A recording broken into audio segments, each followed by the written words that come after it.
சரி ஃபுல்லாக பொடி ஆடுங்களா? ஒரிஜினல் பொடி ஆடு. ஃபுல்லாக ஆடு பெரிய சைஸாக இருக்கு. ஆமா ஒரிஜினல் பொடி ஆடு. எட்டாண்டு ஆடு. என்ன ரகம்? பொடி ஆட்டு தானா? ஆமா பொடி ஆடு தான். எத்தனை பல்? கடா குட்டி. இந்த ஆட்டுக்கு ஒரு கடாட்டி ஒரு பொட்டை குட்டி. சரி. இந்த ஆட்டுக்கு ஒரு கடாட்டி ஒரு பொட்டை குட்டி. இந்த ஆடு நிறச்சனை ஆடு. தலையுது. அந்த பக்கத்தில் நல்ல தலையுது கூட நிறச்சனை. இன்னும் ஒரு 10 நாள் ஆடின்றோம். இது என்ன வேணா கொடுக்கலாம்? இந்த ஆடு 22,000 சொன்னோம். ஃபிக்ஸட் ரேட் 17,000 கொடுத்துடலாம். 17,000 கொடுத்துடலாம். 17,000 கொடுத்துடலாம். ஆடு பொடியாட்டு மாதிரிப்பா. மொத்தமா கொடுத்துருவோம். மொத்தமா என்ன வேலை? மொத்தமா 1,50 சொன்னோம். சரி 1,30 கொடுத்துடலாம். சரி 5 ஆடு 3 குட்டி. உள்ள கடா குட்டிலாம் பொட்டை குட்டிக்கா? 5 கடா குட்டி 3 பொட்டை குட்டி.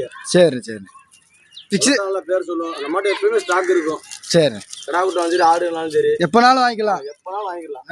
இந்த ஆடுமே 3 கடா மாதிரி. சரி 2 நிறச்சனை ஆடு இருக்குல்ல. சரி எந்த நிறச்சனை ஆடு? அந்த ஆடு பெரிய ஆடு நிறச்சனை, இந்த ஆடு நிறச்சனை. சரி குட்டியை மட்டும் குட்டி பிரிச்சு கொடுக்கலாம். குட்டியும் பிரிச்சு தரலாமா? வாழைப்பா மாதிரி குட்டி கடை குட்டி பிரிச்சு கொடுக்கலாம். குட்டி பாருங்க. குட்டில என்ன விலை கொடுக்கலாம்?